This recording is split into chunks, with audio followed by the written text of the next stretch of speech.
Kemi pasur në 2-3 muajt e fundit një fillim të hershëm të fushatës paraelektorale dhe kjo ka rënë ndesh me ligjin aktual zgjedhor, i cili thotë që në zgjedhjet e parakohshme fushata elektorale zyrtare është 10 ditë.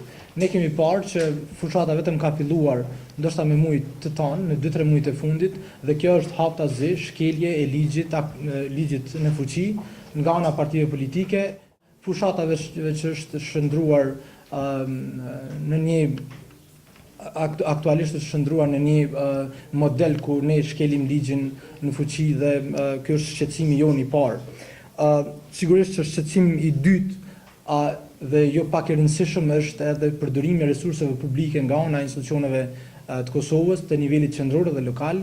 Vëzhguesit e demokracisë në veprim kanë vërejtur që partitë politike në pushtet qendror dhe lokal shfrytëzojnë resurset e tyre, resurset publike për të bërë kampanjen që jo zyrtarisht vetëm thashë që kanë filluar. Kjo bie ndesh me kodin e mirësjelljes, sigurisht dhe me ligjet tjera në fuqi që specifikojnë ndalimin e përdorimit të resurseve publike. Ne shprehim shqetësimin ton që KQZ-ja ka një vonesë në fillimin e informimit të publikut për fushatën, do thotë edhe për mënyrën se si duhet votohet dhe gjithçka tjetër. Pra, gjithçka që lidhet me procesin zgjedhor, KQZ-ja është duke vonuar për shkak të një tenderi i cili ka shkuar, është shpallë fillimisht, ka shkuar në USHP dhe USHP-ja po pritet që të merr vendim në lidhje me ankeset që kanë bërë operatorë të ndryshëm ekonomik.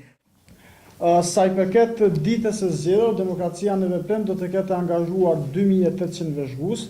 Do të mbulojmë çdo vend votim në të gjithë Republikën e Kosovës, në të gjithë territorin. Edhe këtë ditë, krahas vëzhguesve të tjerë, do të kemi të përfshirë rreth 350 vëzhgues, do të thotë përfaqësues të organizatave me nevoja të veçanta. Demokracia në Veprim do të ketë qendrën e thirrjes gjatë ditës së zgjedhjeve në Grand. Do të kemi 130 vullnetarë, të cilët në vazhdimsi do të jenë në kontakt me vëzhguesit në terren.